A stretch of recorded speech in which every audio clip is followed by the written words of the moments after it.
Well, welcome back, everybody. We're out here working in Spartanburg today. About to start a new house lot. Just give you a quick overview. Came down here about 2 weeks ago, mowed everything. The builder was able to buy this. It was already cleared previously.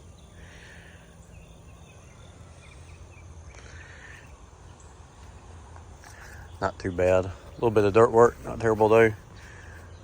So my helper Randy's on his way. He's gonna bring the Mini here and we're gonna start scratching and scraping all this off in this back right through here.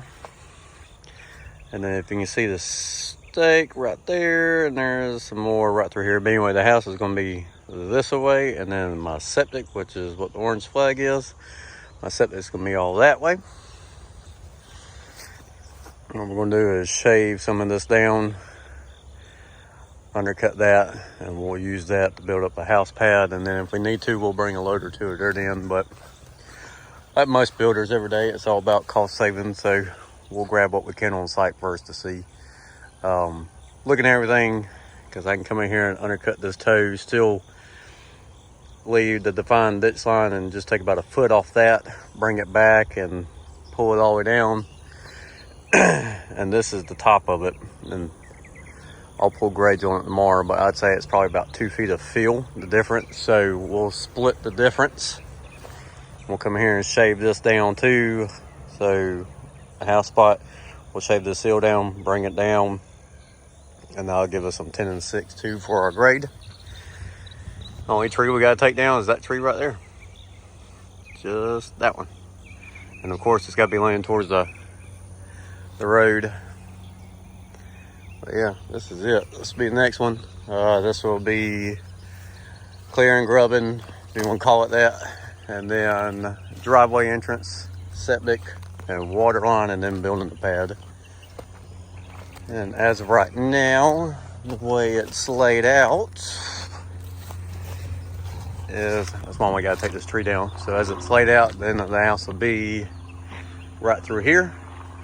And so we'll come right here, we'll install our culvert, and then we'll put the driveway right here.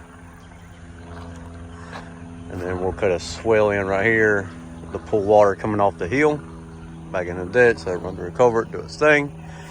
Grab a couple stumps out and the small stuff. But yeah. I don't know if you can see that, but it's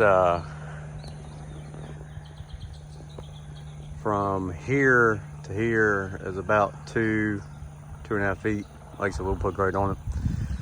But so we're gonna shave some of that down, use that material, and then right here it's I don't know, that's about 2-3 feet. So what we'll do is when we set the culvert, we'll take the Mini or the skid and just kind of shave that back, blend that driveway in. The way I do my driveways, because these are all gravel driveways, 90% of them. So what we do is put surge down as a base, of course top or dirt, and then we'll put surge down as a solid base, and then we top it with crush and run. But this is what we were working on this week. As you can tell, it's an overcast day. It's calling for some showers this week, so work as much as we can. We'll see, and then next week's supposed to be solid. So right now should be, including the septic, probably 8 days, 7 days, something like that is what I put it in as for him. So yeah, but I'll get back to you once the Mini gets here and we start getting after it. All right, here we are. What we're doing right now, we got the edge grubbed out, as you can see, all the way down. Now what we're doing, if you see, let's see here, right here, I have a stake, and then there's also a stake right there. And since Randy's not back yet with my skid steer, what we're doing now is just taking the Mini, and we are scratching all the grass. And this will be what you call it, the house light itself. Lay it down. term. But anyway, this will be the house lot, so, or the house seat, as they say in the industry. So anyway, what we're doing is just scratching all this vegetation off, because as you build paths, move dirt, all that, you don't want any vegetation or organic matter. And as you can tell, it is mighty dry. But this is what we're doing right now. And then again, it's not getting, I'm not getting it perfect by any means, because once it gets through here, we can go through and strip this off pretty quick. Just trying to get it a little bit ahead of the ball game to help out until he gets back.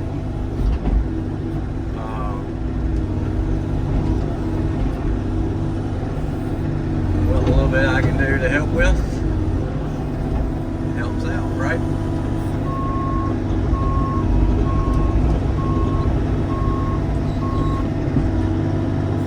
And since I've already got this section, like I said, it ain't perfect, but since I've already got that section right here stripped, we just shooting straight down. And so this house seat, I would have to look at the specs, but I believe it's a 30 by 50, if I remember right, not counting the driveway. What we got to do. And yeah. Just stripping it off, and then once we get a pile, I'm just going to sling it over here to the stripped off area. Like, yay. And then he can come here with a skid steer and clean up. We're just going to push it off to the edge. It's a mixture around here. They did the perk test last week and it passed for septic and all that. And we will be doing the septic, like I've said already, if I have it. But mighty sandy. Mighty sandy. So anyway, well, as I get going on the video, the wife is calling, so let me answer this real quick and I'll get back to you. Alright, we're back. When the wife calls, you gotta answer. She, unfortunately, we have a little baby pit bull. He's about 18 months old, and unfortunately he got hit. So that was my weekend doing with him, and it's a mess.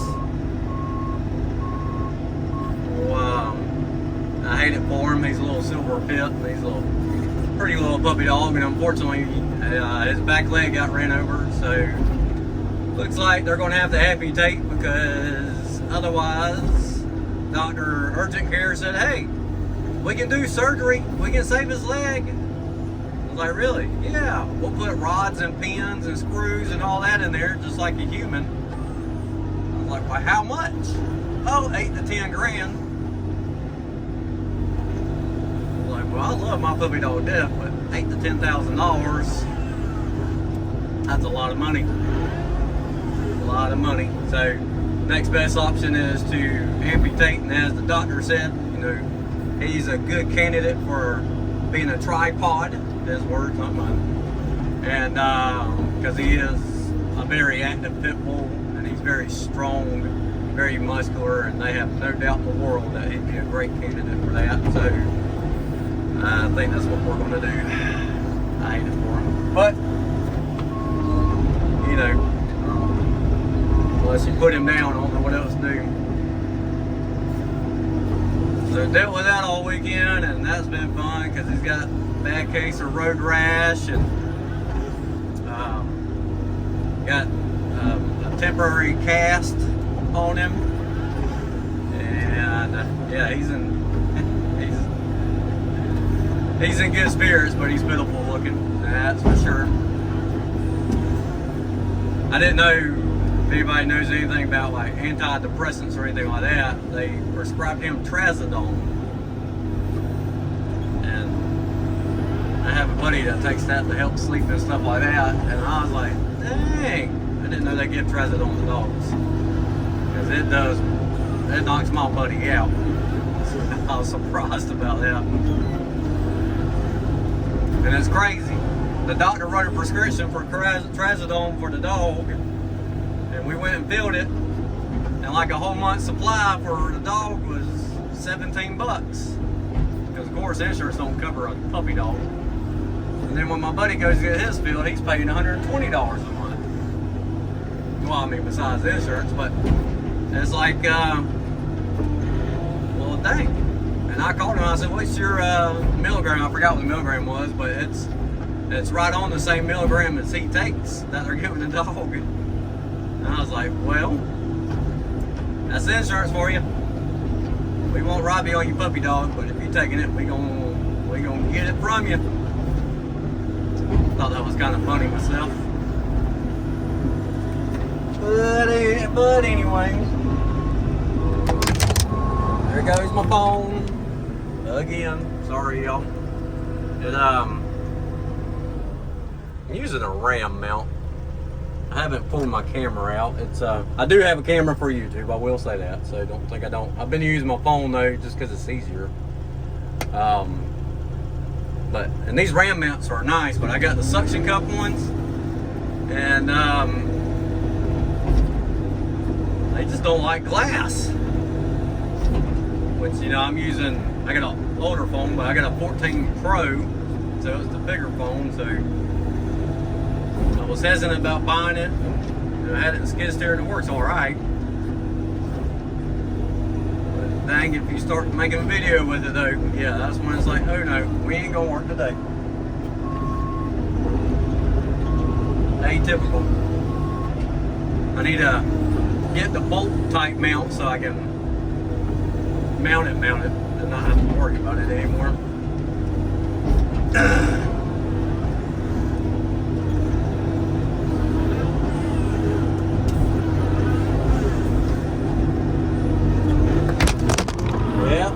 Talking about.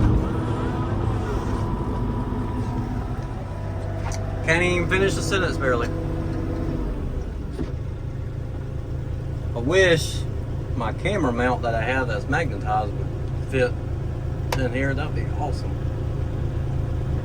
And see, I can pull on it. I'm pulling on it right now. It's not doing a thing, but as soon as I start moving, it's gonna fall again. Guess we're gonna have to improve that. We're gonna start getting a little bit more consistent with these videos, so y'all ain't seeing half the time dropping. But as we're doing this, as you can tell, I'm kind of laying it out and doing little piles. That way he can get a bucket load, and because we're pushing it all the way over there. We're gonna have some arguments here in a second. But we're pushing it all the way over there in that corner. So I'm doing little piles, that way he can, as he's pushing, he can figure out how much a good load is to push that far.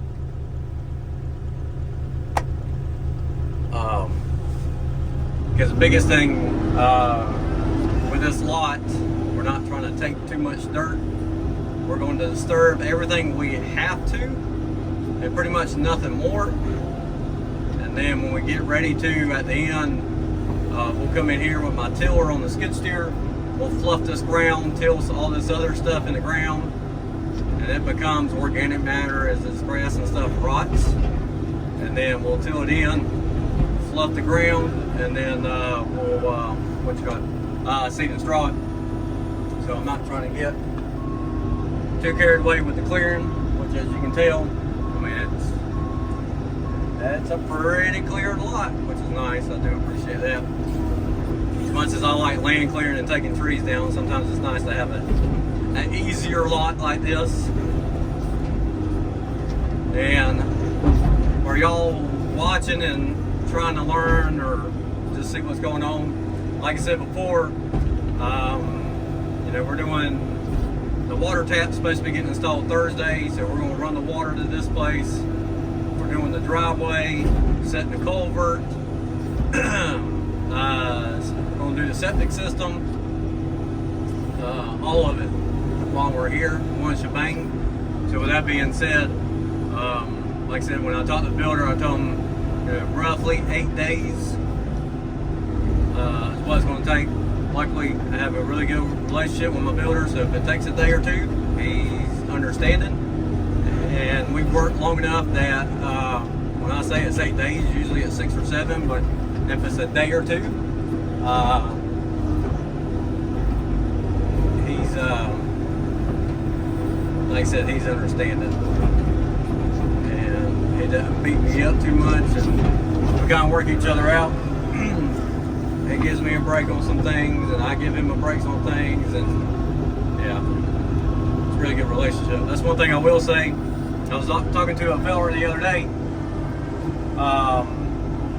about some forestry mulching, and you know, he and I were talking, and that's one thing we got talking about with builders, and you know, finding good builders to work with is hard. I don't know why, but good builders are hard to come by. And it's not that, you know, the people are bad, it's just, you know, I want everything done quick, fast, and hurry, but cheap.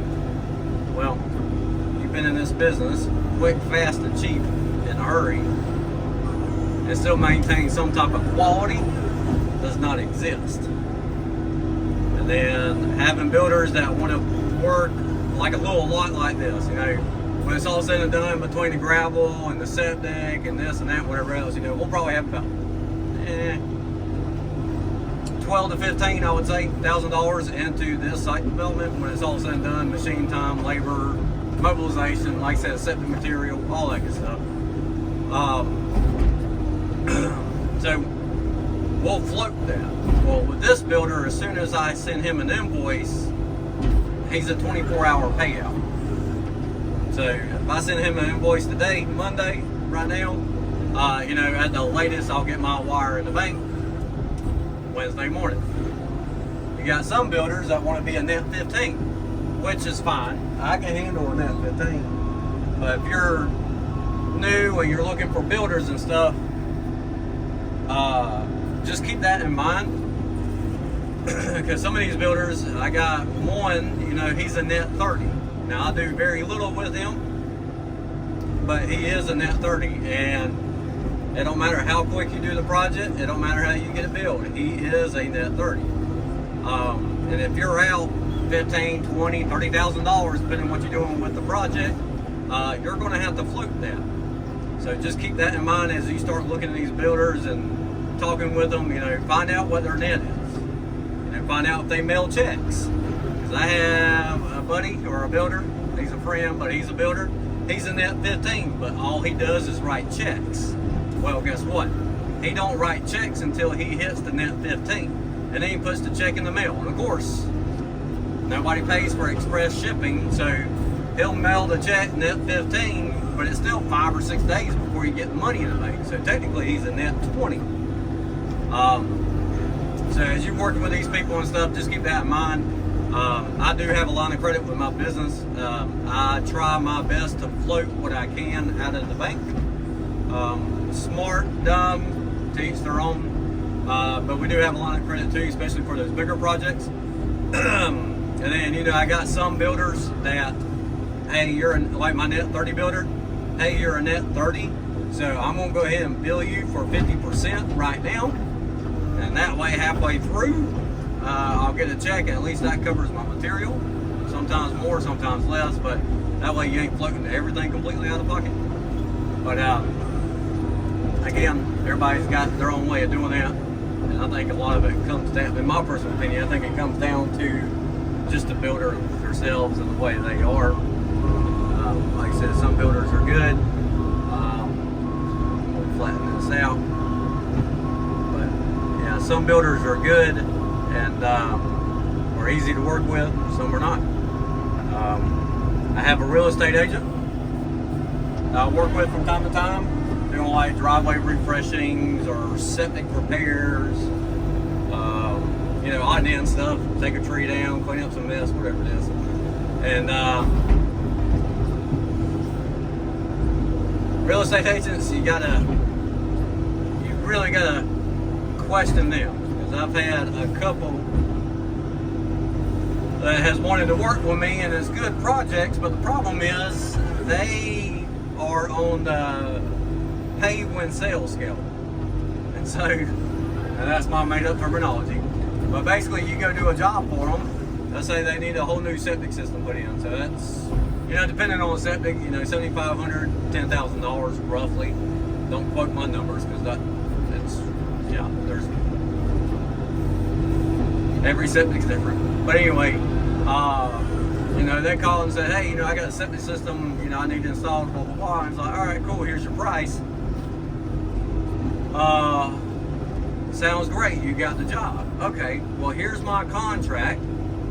And also, I'll put in the contract, what is your net? When do you pay? And they're like, oh, yeah, no problem. We pay when we sell the property. And it's like, okay, I've never heard of that. But you pay when you sell the property. Does that mean, like, you got it under contract right now and you're fine-tuning these small things that they're asking about, or you have not even put it on the market yet and you're speculating? Well, that Pacific one was speculating that they'll say, oh, no problem, blah, blah, blah. And at that point in time, I was already done with it, but out of curiosity, it's like, well, how long do you think it'll take you to sell the property? And, you know, it shouldn't be on the market no more than 3 or 4 months. Well, let's say the cost was $10,000. Who wants to float money out of their own pocket for 10 grand for 3 months? I sure in the world don't. And then you can always say, all right, well, we'll pull it out of the line of credit. My line of credit's, I don't know, 7.5%, 8%, something like that. And so we'll just pull it out of the line of credit and charge interest on that, which a lot of people do that. And so we did that. I told them, I was like, hey, you know, since we're going to wait, I'll take the chance, but you're going to have to pay the interest. And so I was fair. Like I said, I think it was mine 7.5%, so I told them I'll charge 10%. And it'll be based off however many months it takes. And they're like, oh no, we're not going to do that. And I was like, well, sounds good to me. So just one of those stories. Like I said, when you're looking for people to work with, it's especially because, you know, everybody wants builders, everybody wants, you know, something steady, something you can actually grow a business on. I get it, trust me. That's why I have 2 consistent builders I work with. Just be mindful they are those odd and end things in there. A net 15 to a net 30 is average. If you get a what you call it, you can find you a builder that's, you know, same day or same week pay, even better. You can find you a builder that's net 7, even better. But just as you go and you're trying to grow, and you know, as you're growing, cash flow is always a challenge. That's why I have a line of credit. But cash flow can be challenging, so just keep that in mind. If you don't have a line of credit or you don't have a credit card, you know, you might have to float some of these jobs. So just keep that in mind as you start shopping for builders and stuff. Because even if it's 50% down, you know, if it's a $100,000 job, you know, you do 50% down and then 50% at the end of the job. Well, at the end of the day, you know, you get $50,000, right? But you might have $60,000 in it or $65,000 in a total job, and so you're still carrying 15 grand out of pocket until you get the other 50%. 15 grand's a lot better than 50, but at the end of the day, you still gotta have the 15 grand. So anyway, that's my food for thought today on that. And as you can see, we've been rocking and rolling, and this is what we're doing. Not too bad. Like I said, that's gonna be the house. Had to dig up the stump. The radio was rocking and rolling, otherwise it wouldn't be too technical moving this stump right here. But anyway, right behind this stump, on either side, we're gonna run the driveway in. On the slow side, put the culvert in, all that, and then, yep, the house pad right here. So, I'll keep at it, and we'll get to you here in a little bit. Well, skid steer finally made it. A little video of him. He's scooping up those piles and stripping as he goes.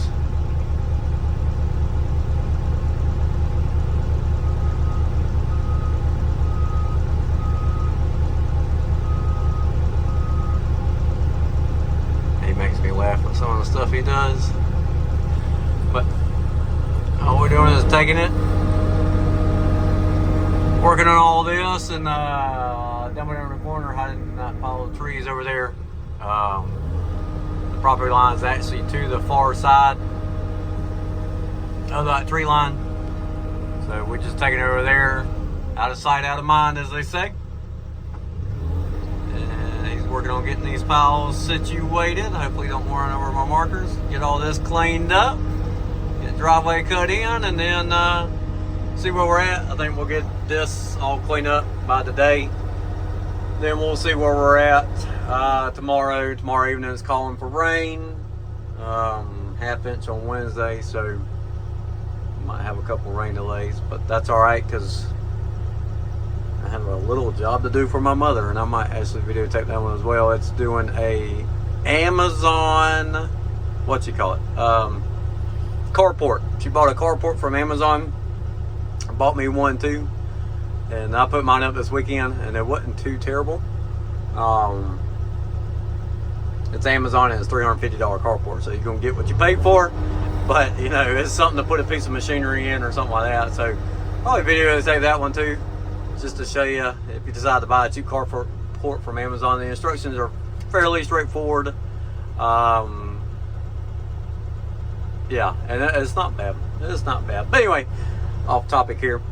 But yeah, we just gonna keep cleaning up. I'm running through here, getting some of this pile of brush, sifting through this dirt. Like I said, we're gonna try to use as much dirt as we can on the site. So sifting through this dirt, getting piles up so it'd be easier for him to push. And yeah, we just gonna keep after it.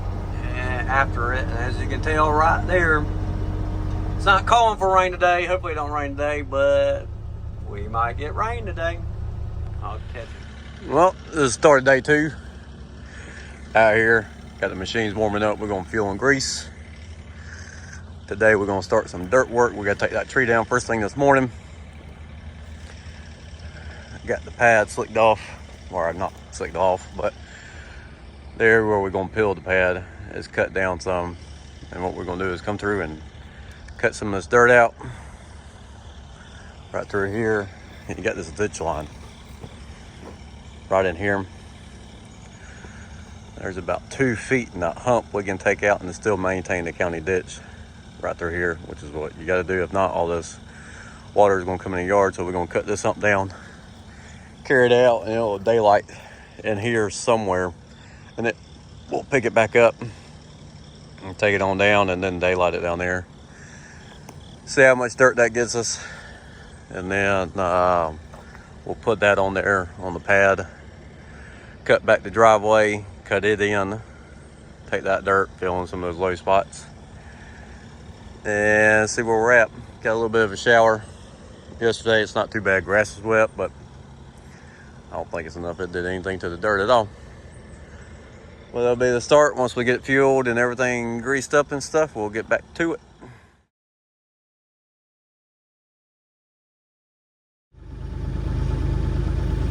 All right, everybody, we back out here. We about to cut this tree down.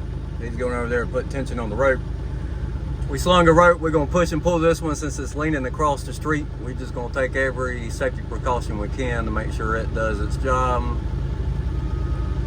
Give me 1 second.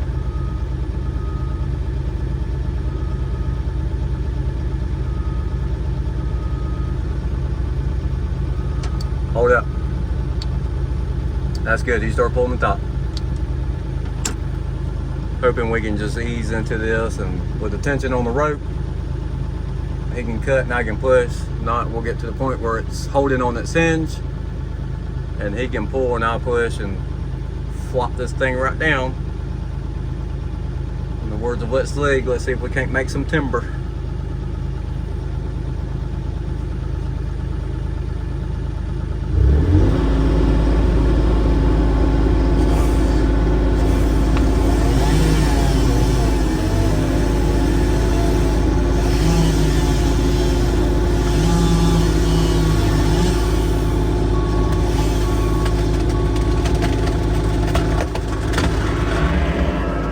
Timber. That'll work. All right, y'all. That's how we cut trees down by a road. See if we can move it out of the way. We're gonna get back up there and section this thing out. All right, got the tree down. Process of getting it cut up right now. And we were gonna leave it on site, but Randy over there, which is cutting that stump down, wants to take it home, use it for firewood. So we section it up and he'll bring a trailer tomorrow and we're gonna load it out of here. So we're just kind of sorting it for him right now so we can push it out here, because the next step is going to be starting to cut dirt.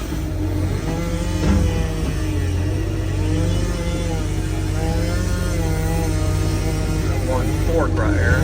There we go.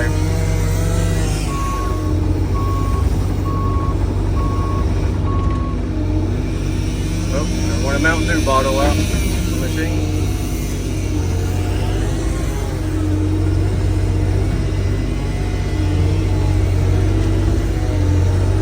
This over here.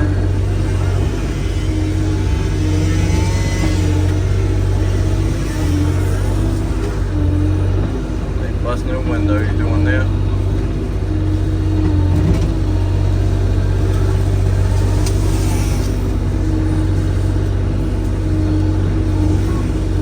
His wife says she wants a bonfire, so she's gonna get one with all this material.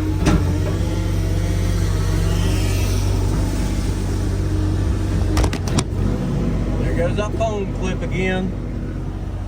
It never fails.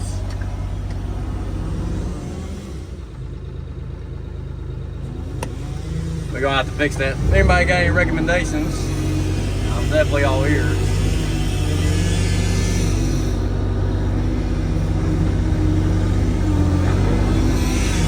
Like I said, we're getting this sorted and just out of the house seat here, so when we start cutting and pushing dirt, get our clean canvas back.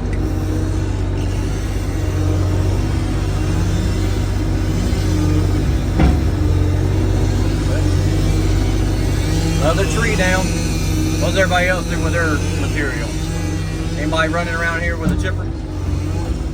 Y'all chipping? Thought about buying a chipper. Most of my lots that I cleared, even the heavily wooded ones, similar to that across the street over there, on the other side of my truck. I thought about buying a chipper just because most of the material we clear is 16, 17 inches or smaller. I thought about buying a 18, 19 inch chipper. Because here in South Carolina and North Carolina, I imagine most places, you can use the chips as erosion control measures. So you can chip it on site, and then you can spread the chips out and use it as erosion control instead of having to put up so much silk fence. Definitely a thought. Save some money. Alright. Well, here we are near the end of the day. Got the machines parked. Kind of staged together right there. It's going to be a couple days before we come back out here. Got that tree piled up and stuff. We were going to start on the dirt work, but we got rain coming in tomorrow, calling for 3/4 of an inch. So we're going to hold off on the dirt just in case it does have a downpour. No point in messing around with mud or trying to build a pad and be sloppy wet. So we're going to leave this one for now. It's been a slow job.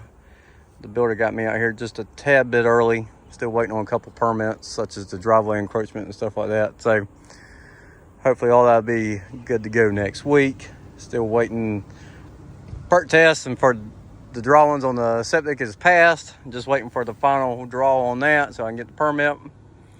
So we just out here kind of meddling more than anything, but that's what we be doing. Got a couple small jobs to do the rest of this week, so we'll do that and then come back next week or Friday this week and start getting this thing wrapped up, getting dirt moved once the rain's gone. That's the biggest thing. No point in cutting all this dirt and having a bunch of wet mess. And right now we don't have to put up silk fence because we haven't disturbed enough, but start moving dirt and doing mud and cutting banks and swales and all that, then you have to put up silt fence. So, and we all know the joys of silt fence. But anyway, so right now this one's a wrap. We'll get back to you when we get back out on this one.